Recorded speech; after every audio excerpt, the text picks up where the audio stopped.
Hi, I'm Stacie Gilmore. I've been the councilwoman in District 11 for 10 years. I just got my 10-year pin with the city on Wednesday, and we've been hearing from a lot of folks. We know people are stressed out. We know that folks are trying to get through hard times, but also create joy in their lives. And so, especially young people have just been asking me questions about how did you do this when you were younger? What helped carry you through? And so we wanted to start a podcast. It's called Come to the Fire, and we're going to have different community leaders to just share how they make it through and find joy in our world today. And so I'm excited to welcome a guest that means a lot in my life and helps me get through a lot of times. Let me go ahead and let you introduce yourself, Scott. Well, I'm Scott Gilmore. I am the first man of District 11. So I really, enjoy living in the community I've grown up in. And, I feel we have brought a lot of joy to the community. And I'm excited about joining your podcast. Thank you. Thanks for being on Yeah. the first one. Being in elected office for 10 years and the work that we did prior. People can look up and you can read online, etc., what I've accomplished as a council member, but hmm people who run for elected office, many times the ones that are really good, myself included, I would like to think, have had, work done in the community and have helped uh, push forward and work together on big projects. Yep. And so wanted to talk a little bit about how we met and Mhm. how we both ended up here today. Yep. I think our story is pretty unique and exciting. And, we've been together for 30 years. So we've had an amazing partnership, accomplished a lot. And, I think you mentioned that, kids ask us, how did you do it? I mean, we had a young lady in our car and she looked at us in the back seat and she was like, why are you guys still together? It was just so weird that she even asked us that. But I think a lot of that is just that we both have a passion for helping the community, educating youth, and really just we click. And so it's good. It's a good Hmm. thing. Yeah, Yep. And you yeah. just loved me when you met me. So, I could see that twinkle in your eye when you Yeah. when you met me. Yeah, So right. I think I thought you were obnoxious. But yeah, but it was 1994. Yep. So That's it's right. actually coming up on the 31st Anniversary. anniversary of when we met. Our first date was Well, August 9th. we actually, 31 years we've known each other Yeah. because we met in June or so. And I had just recently graduated from Colorado State University with a wildlife biology degree and was teaching kids how to fish at Wash Park and Lily Pad Pond. And this lady, I was told that there's a lady that's coming out to volunteer. And I'm like, I've got 60 kids in the building out there in the park, and we're running all these kids around teaching them about aquatic ecology and fishing. And this lady walks up and she's late. And I'm like, get in there. We got all these kids. Just get in there and help. There was no training. It was like trial by fire. And that was you. And we met in Washington Park. And, that's pretty amazing that we embody what this city is about. Yeah, we've definitely been here for Yes. a little bit. And yeah, I remember that first day. I was running late and I was finishing up my degree in zoology and chemistry from Metro and had a summer class. And my professor had just said, you should volunteer when it was way back then, it was the Division of Wildlife. Yes, it They've was. now changed the name to Colorado Parks and Wildlife. But so went out and, met the youth high school crew of kids that were working with youth and natural Yep. resources. And so that was a program that, Governor Romer was in office at that point. Mhm. Ken Salazar was the director of the Department of Natural Resources, and Mhm. Ken really wanted to diversify the field of natural resources 31 years ago. Yes, And yes. so the work is not new. The work continues to evolve in a different Mhm. way. And we might have turned back just a little bit, but that's not to say where we can turn things Yeah. forward again. And yeah, it was amazing. I think what we were doing was incredibly progressive because if you think about all these books that have come out, about connecting kids with nature, we were doing that 30 plus years ago. And I think what's exciting about that is we were, because I was hired to teach urban kids how to fish. I was supposed to take 600 kids fishing that summer. With your help and the kids that we work with, took 1,600 kids fishing. And because we were so successful, Division of Wildlife basically had to give me a permanent job. And so by the time, we were done with that program, 18 years later, we were taking 40,000 people fishing. So very, very successful program, nationwide, where it was highlighted as one of the best. But it got started there at Wash Park. And I think the exciting thing about that was, me and you got to actually, meet, and we would be out there teaching those kids how to fish. And even when we weren't catching fish, what it was about enjoying connecting kids with nature. And to see a kid, we might not be catching fish, but we would catch a crawdad, and all the kids would get so excited about a crawdad. Um, and so it was just a very special time, and it did give us our start, and we've been together ever since. So Yeah. Yeah. I mean, we taught kids how to fish, but it was also about hanging out with them yep. around Mm. the pond. And it was so cool to see the high school students hanging out with a group of middle school and elementary school kids from the rec centers. And the younger kids just looked up to them and they wanted to Yeah. emulate how they acted. And there's something about the outdoors that even for kids that might have ADHD or whatever, even depression and different things like that, the outdoors, it changes and it's Mhm. healthy and it's healing. And I just remember up that first day, um, I had poked myself so much with the hooks in my fingers. I had to like go home and like ice my fingers that first day, but I made it. I wasn't gonna stop. And then the summer came to a close, and you would always just ask I'd me how ask I you was out. going. And yeah, you would definitely be like, hey, do you want to go grab a beer or Yeah. whatnot? And so the last day of work, I was like, yeah, let's go, the summer job is over, etc. And Mhm. so we went downtown to Paramount Cafe Yep. First and first had date. had beers and walked along Cherry Yeah. Creek and talked and found out we had so many similarities and everything. And um, yeah, it Just was really it was enjoyed really each other. cool. And then the next day I found out that you were engaged to be married.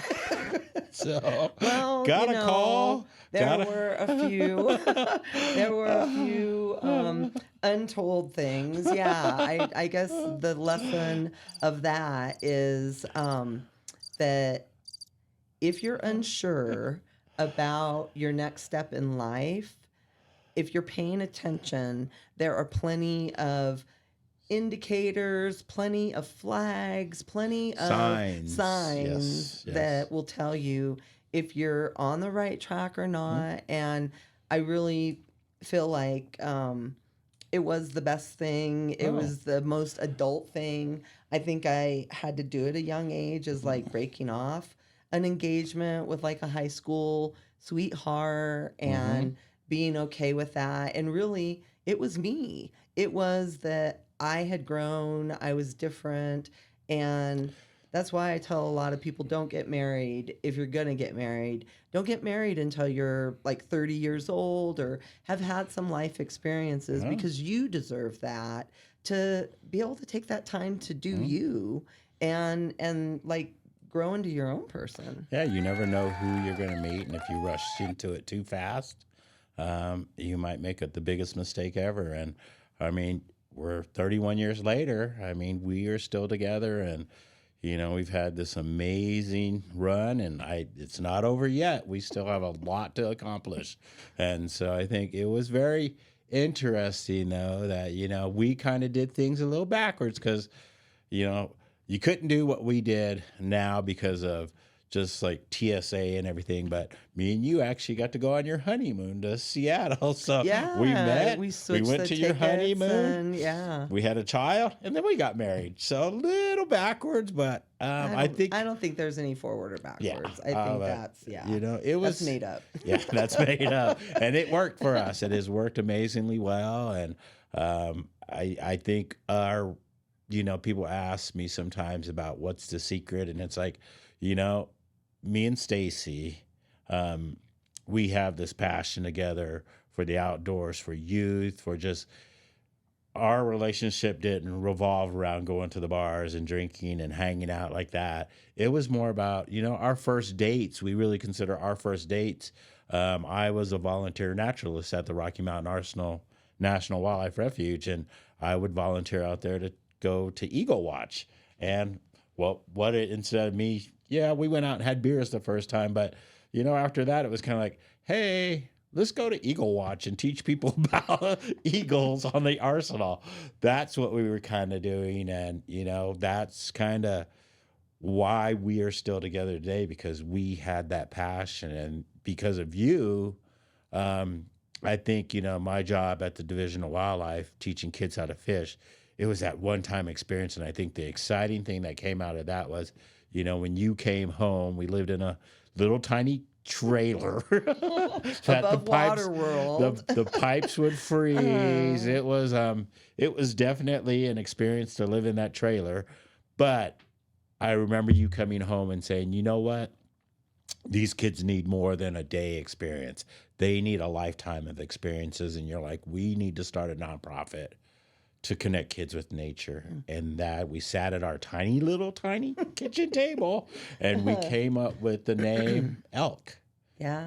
Environmental Yeah. learning for kids. And so to be able, that program now is 26 years old, I don't know. 27. Maybe 29. It's Yeah, been around. it's as old as our oldest kid. Oh, And they're yeah, gonna that's be right. they just Yep. turned 29. So our first child and the inception or the start of Elk was the same year in 1996. And so yeah, next year Sure. it'll be 30 years years. old. So Yeah. yeah, that's wild. An amazing Yeah. organization that just is today still connecting kids to nature. We run into kids that are in their 40s. They're not kids. They're grown-ups, and they are out taking kids fishing and camping and hiking and even hunting. And they are, it's just amazing when you meet someone and they look at you and say, "You changed my life." Yeah, and had like experiences like seeing your first shooting star, going camping for the first time, you know, all of those experiences, and like naming the nonprofit Environmental Learning for Kids was really also um, in honor of and representing like my family, like my dad and his parents and their parents. I mean, they all grew up hunting deer Hmm. or elk and the fall harvest and packaging the meat together and then distributing it. And then that's what you really ate over the winter Yeah. months. You'd have chili and you'd have all kinds of different stuff, but that was Spaghetti how and you, meatloaf yeah, and just, made it yeah. and I mean, your everything. family took me on my first deer hunt, my first successful deer hunt. So that was quite an Hmm. experience to be out there on the Eastern Plains and, you know, hunting for a mule deer and, being able to harvest a deer out there on the plains. And it taught me a lot. It Mhm. taught me a lot that, I still look back on, just the experiences. Yeah. So, yeah. Yeah. And for kids, I think, you know, if even if people don't want to do that activity, for the young people that we worked with, it was still gun safety, because Hmm. to go do that, or to go trap shooting, or small game hunting, Hmm. you need to have a hunter ed card, and you need to know never to touch a firearm. Yep. There's no reason. You need to lock them up at home. There's gun locks that you can get from the Denver Police Department, and that firearm safety is really important. Yep. And make sure you don't leave them in your car, Yep. or where people can break in and steal them. But that was one of those life skills that I think was so helpful for kids, because they understood the power, Well, and that it is a weapon, and that you need to be careful. I think it was a good learning experience for us too, because there are so many times that we don't know the stories of these children, especially we've always worked with black and brown children, and, to know the communities, because we've grown up in those communities, and I've lost a nephew to gun violence in this city. And so um, to not know their stories, but then to also, take them hunting and to try to harvest an elk or a deer or shoot something. I just remember that one time that I went with some students and we took them up hunting, and wow, we had an amazing trip where we, harvested some elk and some deer, and one of the young ladies was just had a really hard time, and we were wondering why, and she let us know that one of her relatives had committed suicide, and all the hunting and the guns just brought that all rushing back to Mm. her. But we were there for her, we were supportive of her. I mean, she's successful now, but those are the stories you don't know, especially in the children that we work with. And so always be open. If you're going to be out there working with kids, you don't know those backstories. Mm. And so always be supportive. The trauma that our children are facing today on a daily basis is just immense. The trauma, and then also the expectations of what they need to be, Mm. I think is really hard on our young people. And so we need to really just be loving and supporting. And if your kid comes to you and they want to tell you something, listen, and don't think, well, what did I do wrong? If you've been there and been there for your child and been supportive, you've done nothing wrong, because guess what? Your child has come to share something with you. So just listen. And that's taken me a long time to learn that I need to stop sometimes and not try to jump in. And I just need to shut my trap and listen. And I'm 60 now, and it's taken me that long to learn that. And and that's good at as a husband too. That's one of the number one rule. Shut your trap and listen. And really listen. Don't I know sometimes, especially men, it's men are like, yeah, you're listening, but it doesn't seem like you're listening. So maybe you need to make sure that your wife or your partner is really understanding that you're listening, because there's times that you've said, well, did you hear me? And I repeat what you said. It's like, it seems like I'm not listening, but I really am. Mm-hmm. So Mm-hmm. Yeah. Yeah.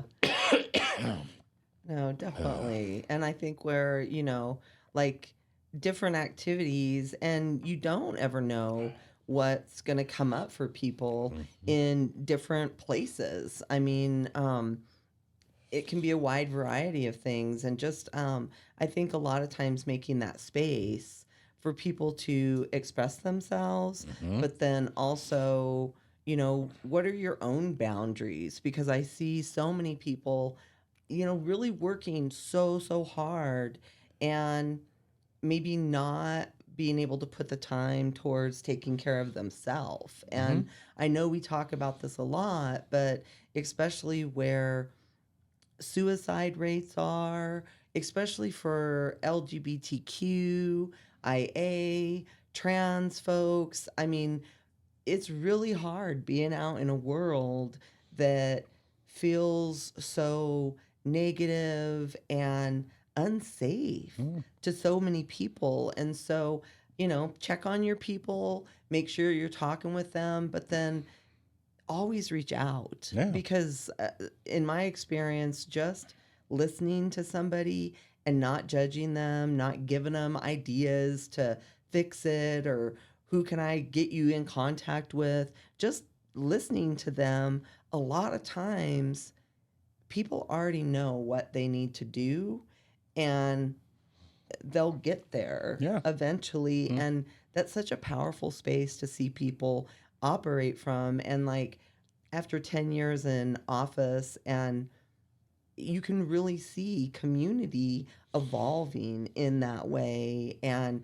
I mean, it's just so fabulous, like what has happened along this front corridor of Montbello Mhm. when, 15 years, there really weren't any youth serving nonprofits kind of Yeah. along this corridor. And so now, there's Athletics and Beyond, there's Montbello Organizing Committee, Academy 360, Struggle of Love, just secured a building out here behind the District 5 police station. There's the Fresh Low Market and affordable housing. There's Denver Health Medical, and then there's Environmental Learning for Kids, and there's VF Prep, the daycare. And so, like a You got the campus Boys and up Girls here. Club, the And the libraries right library. there. Yep. I mean, Yep. it's become a place. A lot of those places are the safe places children in our community can go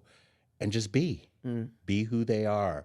And, I think that's really important for a community to really embrace that because, people say, well, what do you need to do to stop the violence? And that's what you need to do. You need those community-based organizations step up.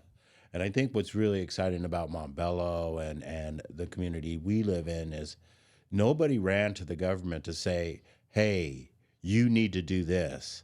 The community said, this is what we need, and they did it. They created all these organizations that support our children and our families, and they are taking care of the community. It is a true community of family. Yeah. And so, Yeah. But the government should also step up in a way that provides resources because we know, especially in our neighborhood, that there has been historic underinvestment, no investment, limited investment. I mean, we're coming up on being a almost 60-year-old community for Montbello, and then Green Valley Ranch, is a newer community, but we still really need that infrastructure, like traffic signals and road safety and those gathering spaces for people to go. Because as great as the Ari P. Taylor building is, that's really not the space that you're going to get young people and others in the community to come and be like, oh yeah, I want to spend my Friday night at the Ari there. P. Taylor, Or yeah. I want to, you want to be in nature, you want to be outdoor with people. And so, Yeah. it's been great to kind of look back on Yeah. the last 10 years. And I guess with you and like, we've got two interns in the office this summer, and they're young men.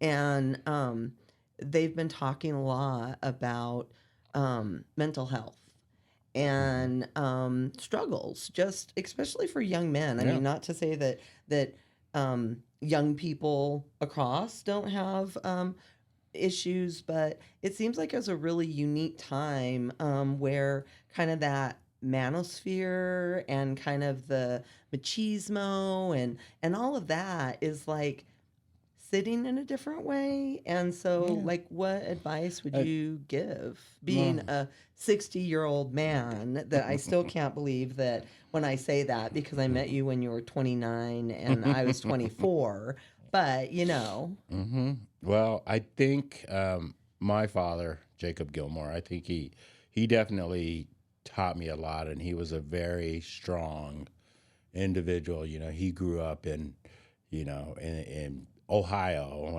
and was had very few opportunities. He was able to, go into the military when he was young. He spent, close to 30 years in the Air Force, very decorated, Silver Star, Bronze Star. I mean, he was just amazing. We didn't know all those things really, though, as he, grew in life. But he was always there. And his priority, no matter what was going on, was family.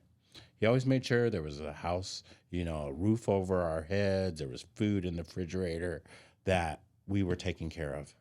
And, as, he got along farther in life, he definitely embraced, and he wanted to come and see his grandkids, and he wanted to spend time, and, and that was pretty important. And I think that's one of the biggest things that you can do, is just take the time to spend with young people. They don't always need to be your kids. There's always young people that come and ask me, how I've made it. And, I seem like I have a pretty successful career, close to 20 years at Parks and Wildlife, running, the angler education program. And then now, I'm the deputy executive director of Denver Parks and Recreation, one of the most amazing park systems in the nation. Kids come to me, and, as an African American and Japanese of African American and Japanese heritage, those kids can kind of see me in themselves, and that I can be a role model. I am a role model and a mentor to them. So when a young person comes and asks me, well, how'd you do it? I always try to take the time to just sit with them and hear them, but also try to offer some suggestions and things, like somebody suggested to you, volunteer, and somebody told me, go study wildlife biologists. There was those people in our lives that they said something that clicked in our heads and changed our trajectory in life. Yeah. And Shout out to Pat Martinez. Yes, Pat She Martinez. was our second mom. Yes, She was like, you get in there and you go volunteer, and you volunteer, and then pretty soon people will be asking you, do you work here? And you're like, nope, not yet. And that's what I did at the Department of Natural Resources. Didn't she tell you Yeah. should marry me because I was a great catch? No. She said, watch out for Okay. that one. She Yeah, said, watch no, out for him. I don't know about that. Watch out I for think him. She told No. you. I think she told you I was No. I was a shining star. You better, Oh, God. you better catch There- that one. It's taken a lot of years to shine up that penny. Yeah, I mean, I have to for- give yeah. you credit, because you did put up with a lot from me. know. And I mean, that's one of those things I think that connects with kids with me too, is that I am an alcoholic and addict. And there's things that, when I tell people that, they're like, and they look at me like, oh, why are you telling me this? And I'm telling you this because guess what? There's probably in our culture, in our families, drinking and using drugs is part of what we grew up seeing and participating in. You'd go to a family barbecue and everybody be like, yeah, come on over here, cheers. And everybody, in my family, it'd be kampai because that's Japanese. And, we would that's what we did. And, with your support and your love, I was able to stop drinking close to 21 years ago. And stopped it all. And, I wouldn't be here today if, I didn't have the support of you and my family, and it's just been amazing. And so that's why I share that story with people, because, if they don't hear it, like somebody that's been through it and has been able to do it, then a lot of times people are like, I can't do it. And they just continue down that path.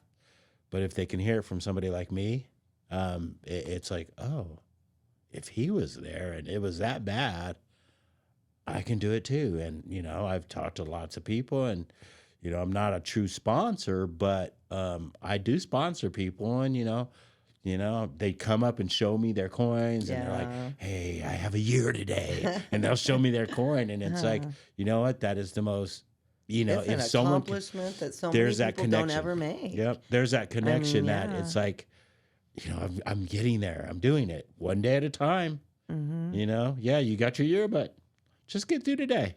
Yeah. Just get through Yeah. today. And so I think that's something also too that, you know, those are those trials and tribulations that we have gone through, me and you, that we've stuck with each other. We Mm-hmm. haven't given up because there have been times that, marriage is a job, and Yeah. Yeah.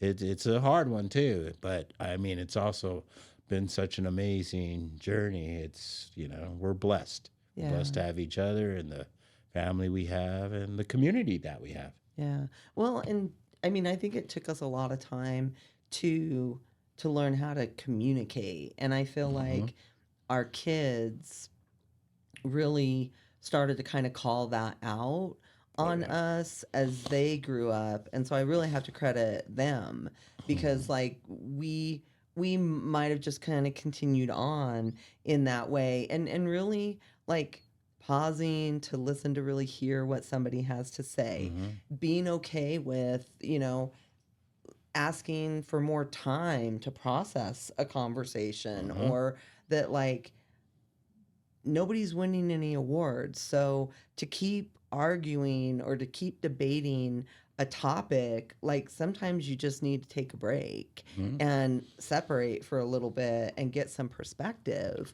on things. But like growing up, you might not have had any role models to show you. Sometimes I joke with the kids because like when we're doing something or it's kind of tense and somebody does something, it's kind of like, okay, we're not an after school special here, Yeah. because we're like, oh, who are these people? Like, Uh, is this really how it works? And, but if you haven't had the opportunity or the space to explore that, you do the same old. And yeah. nobody tells you, like, hey, there's a different way that you can kind of Yeah.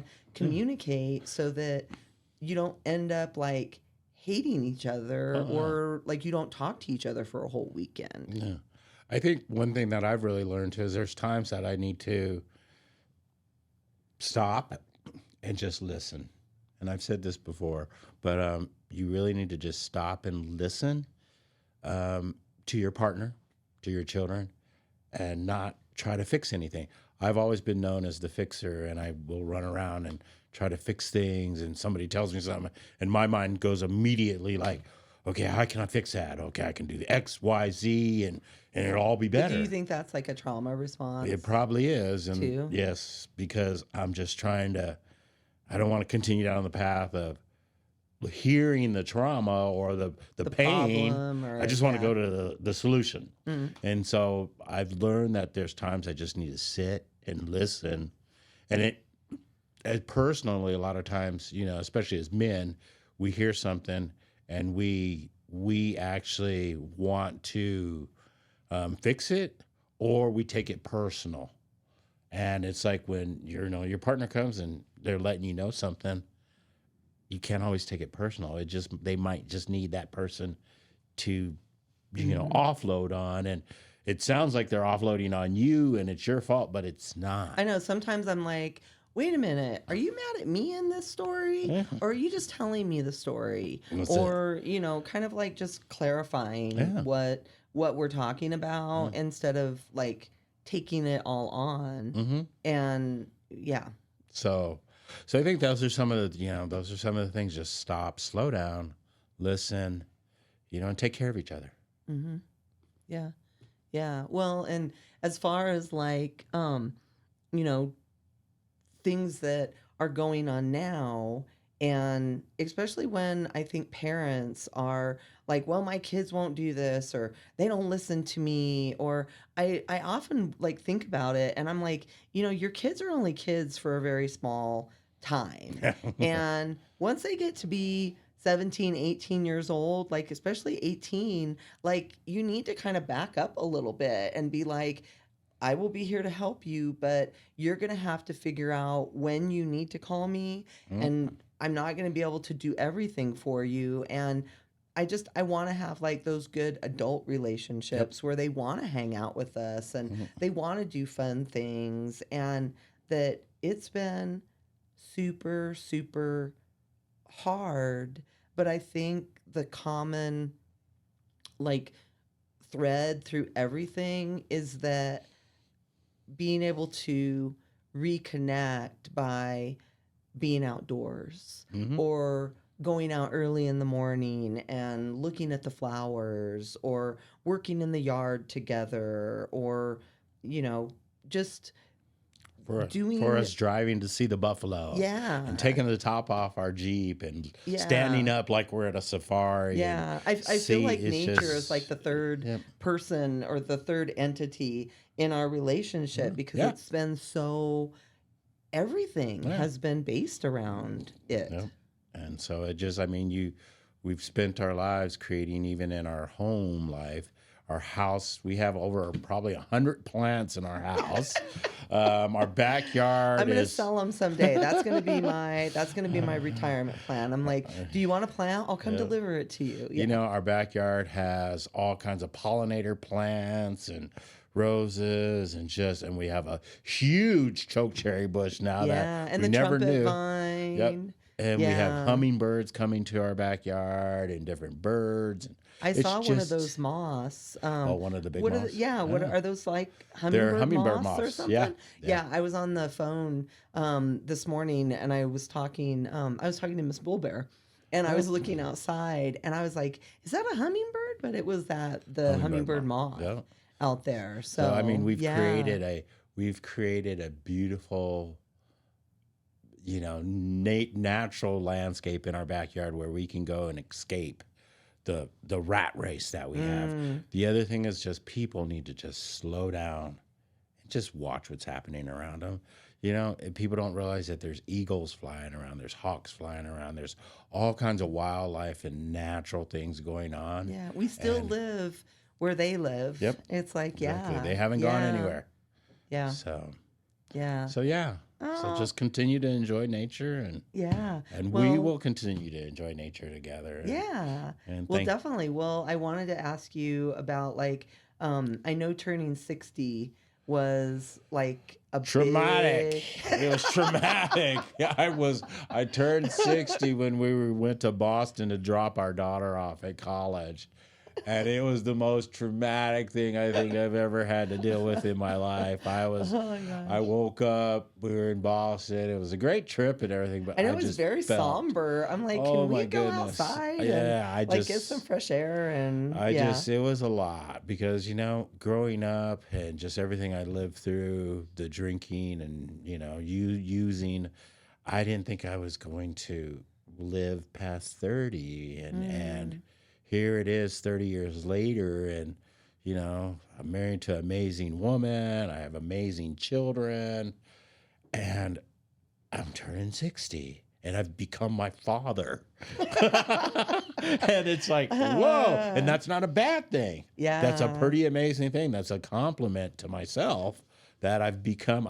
There's things I do now and I'm like, oh my God, that's what my dad would have done. And, and Oh, yeah. it is pretty, pretty amazing that, I'm still here and I'm still, you know, incredibly productive. And it's just don't take it too, take it Mm. too seriously. I mean, Yeah, it's just, I it's a wish lot. I would have like earlier on. I mean, everything it is serious. It's important, and like, but just to be able to differentiate what really is important Hmm. and what is just perceived Yeah. importance to keep us distracted, to not be able to think Yeah. and to reason and to ask those good questions. And it seems like it's speeding up a little bit, especially with like AI and like technology. I'm Yeah. like, writing is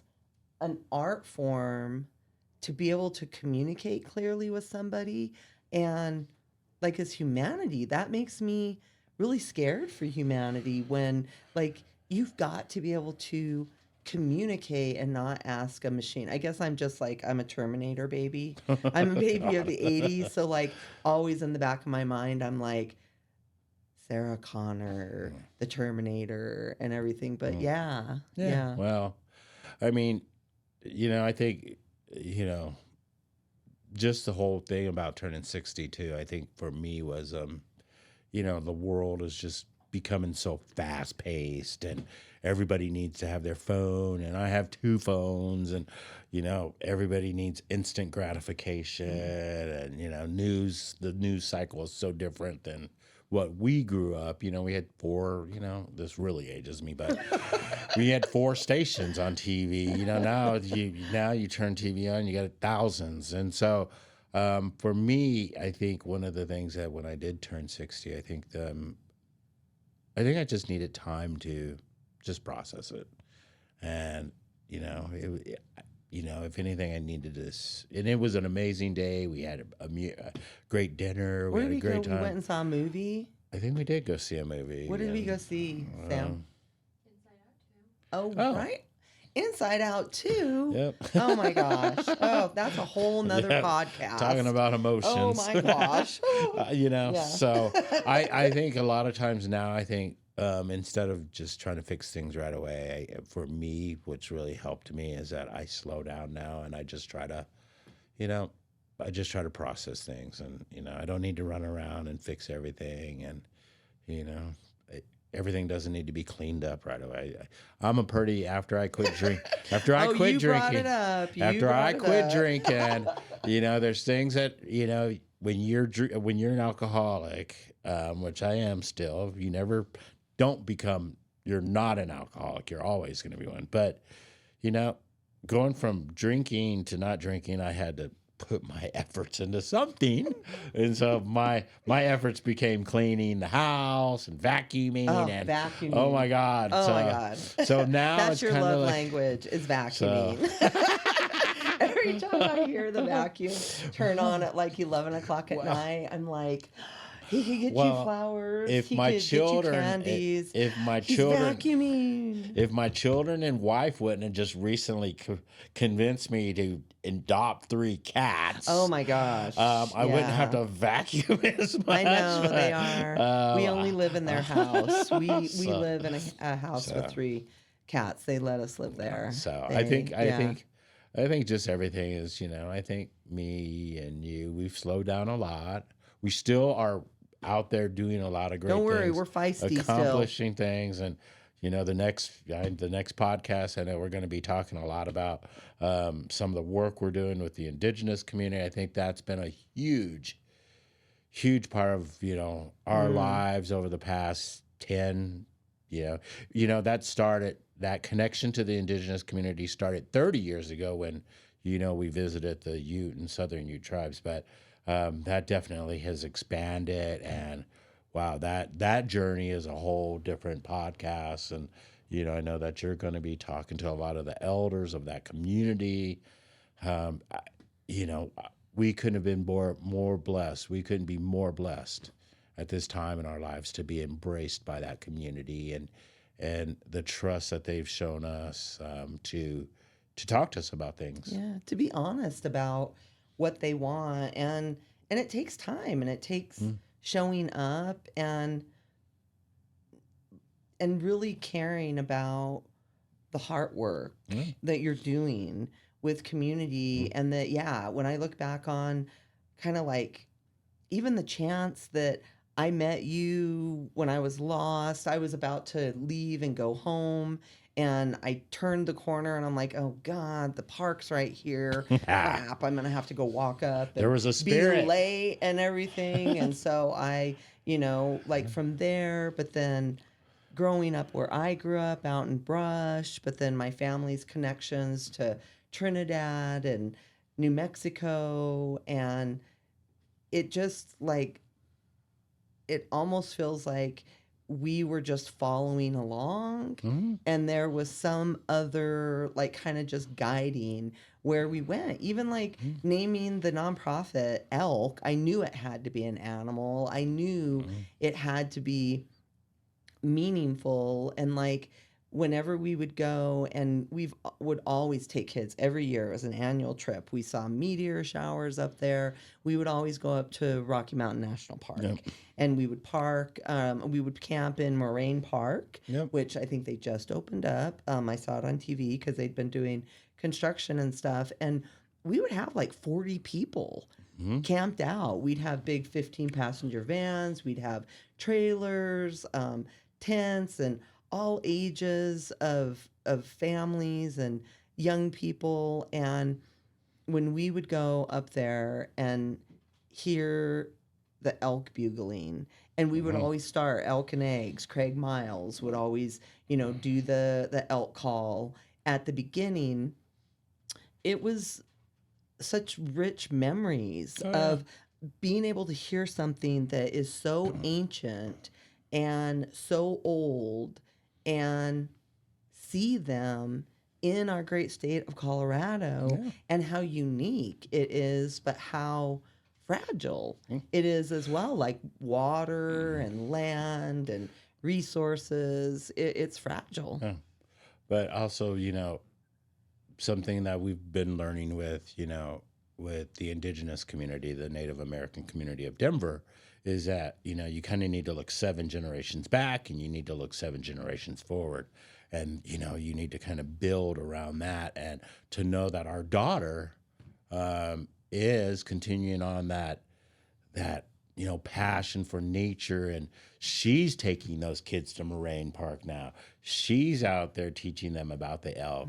She's out there teaching them about the wildflowers, flowers, and the creek, and she's taking them fishing.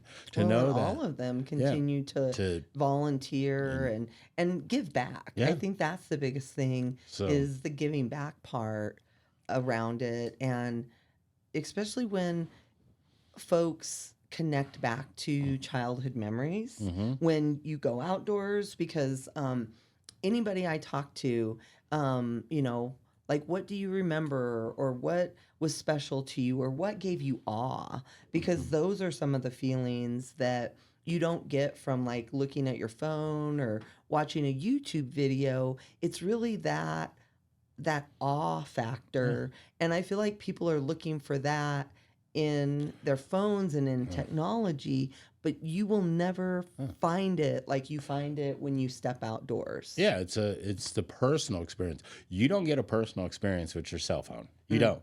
You're looking at it and you're looking at a picture, and you're not participating in the world. yeah, You're you're in the looking, matrix. It's yeah, been you like are. You're in the curated for matrix. you And specifically. so for me, those memories of, just being out there on a creek Yeah. and What's one of your seeing, favorite memories being out? I just thought of Jordan Hancock when we were oh, camping and that you was guys pretty were special. fishing, Yep. and didn't an osprey Yes, we come were down? we were in a spillway and we were fishing.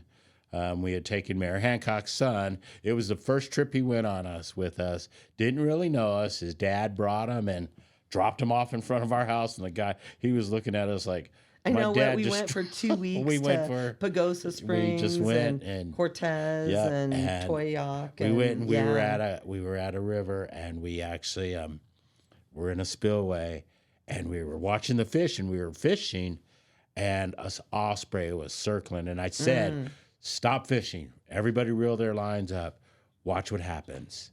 And we just watched the osprey circle, and it picked out a fish, and maybe 20 feet from us it came down and boom, picked it up. And then I looked at him and said, watch what happens. He's gonna shake off, or she is going to, it was in the water with the fish, it's going to pop up out of the water, it's going to flap really hard, and it'll start to fly, and then it's going to rotate the fish from, holding it like this to like this, because it's more aerodynamic, and then it's going to shake and water's going to go everywhere. And they were looking at me like, and lo and behold, the bird pops up out of the water, flies up a little bit, adjusts the fish, and then shook, and water went everywhere. And they were like, oh my God, this dude knows what he's talking about. They didn't know you're just like a bird It nerd, was, and you're yes. like, oh. It was probably one of the most amazing, things. Yeah. Those are those experiences, and that you can't recreate, and you can't see them through a phone. Yeah. No, no. I mean, we would take the kids down, and what we'd stay at the casino. Hmm. Um, and there was one year, I think it was like the Sun Powwow, or it was a powwow, and the kids had taken kids from the reservation fishing and hanging out, and then George Wells would always do like a special behind the scenes tour, and like climbing down the wooden ladders down into um, the Ute ruins. Um, it just for kids to be able to experience that and understand the importance of people were able to live on this land and live on it in a certain amount of balance Yeah. and harmony, that like you're not going to make the sun shine any less, but there's things that you can do to conserve water, to have better crops, to protect yourself. And it Yep. was just a trip to see, kids from Denver getting those Oh experiences. And I yeah. just think of like Dwayne. He like had a big straw cowboy hat whenever we'd go to the Southwest. Mhm. He's like, I gotta get my cowboy hat out. Mhm. And now, he works for Manners, Yep. and what is it? Minorities Minorities in and agriculture, natural resources, and related sciences. And they have, I don't know, over 100 chapters in different colleges. And then they have 20 or 30 chapters in middle schools and high schools across the nation. And to see that young man, we would take him camping and hiking and fishing, horseback riding, all the things we did with him. And he's now actually mentoring kids. He's passing it on. So that's yeah, pretty amazing. yeah, yeah. I mean, it's those relationships and having fun Yep. doing it. I mean, I feel like everybody's like, we got to get this done. It's important. And it's like that false rush. And it really is making the space for people to tell you their Yep. stories and how they made it through tough times. And I know when, we've been trying to just make sure we're supporting each other. I guess, what are some of those things that you do to get through hard times, or like kind of those rituals or those certain activities that just, I feel like, especially when people are working in recovery, you've got to have a certain amount of structure to know how you're framing your day. Hmm. And are there certain things that you try to do? I don't know, to be honest. I mean, I would. Beyond vacuuming and making um, coffee for the house. I actually really like going in the yard. I know because we had a huge yard that was all turf. And we've, over the past 3 or 4 years, we've been, converting a lot of it to pollinator Yeah, gardens and things. yeah. And just to go Milkweed out there, everywhere. Milkweed everywhere. just to go out there and actually see what we've been creating and the different plants and the raspberry bushes and just, and then going out there and seeing the butterflies and the bees and all those things. It's a way for you to connect in your own space. And so Mm, I think for people that might not have a house and a yard like this, there's always the plants that you can grow plants you can grow plants anywhere. yeah, And yeah, plants are definitely a way to connect to nature. It's the dirt, you putting your hands in the dirt and things like that. And, reading some, just taking time for yourself. mm-hmm, Yeah, taking time for mm-hmm, yourself. So I think yeah, that's really important, just making sure you're taking time for yourself. Because if you don't take time for yourself, how can you give time to others? mm, mm-hmm, yeah, So, yeah. And I have noticed that like sleeping a little bit more, like getting more sleep is something that I feel like so many people like are sleep deprived just because you lay in bed and you scroll, if we didn't or have three you cats waking me up in the middle of the night, yeah, telling me that's I need to another be one. fed, I might be able to get I know. It's a like your boy, eight it's your eight boy hours group, straight through. But your I cat mean, they group. all come down and three I o'clock in the know. morning, they're all looking at me. wondering when I'm going to feed them. They And know who the caregiver is in they the trained me house. well. I'm trying to Yeah. retrain them now so I can actually sleep through the night. So, yeah, Yeah, sleep yeah. is really But important. animals, like really animals are They are. something that, I mean, Yep. and I know animals are hard for a lot of people, but, even like just having some of that downtime Oh my God, to, the yeah. animals are pretty amazing. I know as we've gotten our new pets. We've always had pets in our family, and um, just to know there's one of the cats, Persimmon. I swear, I didn't think that he would ever be around me, and now he's totally adopted me. And if I'm laying on the couch or I lay in bed, he is like he is waiting for me to go there Mm. because now he jumps up and he just lays in my lap and he goes right to sleep. And I'm like, okay, he's Oh. adopted me. So he was the one that I didn't think would, and it's so rare. I mean, you think you know what's going to happen. You might go get a Mm. cat and say, oh, that's my kitten. And nope, that cat or that kitten adopts somebody else in the family. And you're like, oh.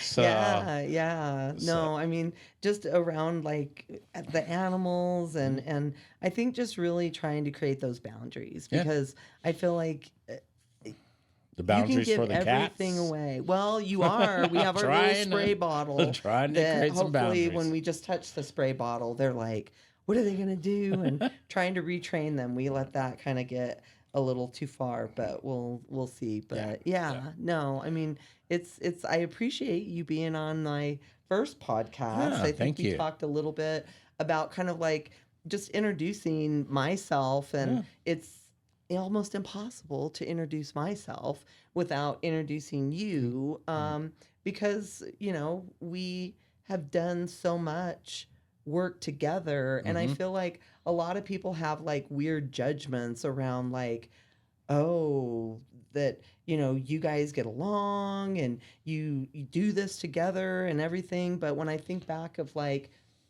how families survived and how communities were built, you had those partnerships and you Oh had yeah. those relationships Yep. that, if somebody's working on something and they need help and I know who to call, I'm going to refer them over and Yeah. vice versa. And just being able to grow that, I feel like that's really been helpful Yep. for us in doing the work we're doing now, Mm, especially with making sure that we're elevating the voices of the American Indian community because we are on their stolen land sure are. and there is zero acknowledgement, there is zero history for people to even know how much the story impacts people and us Yeah. today as well and elevating that so that we can amplify their voices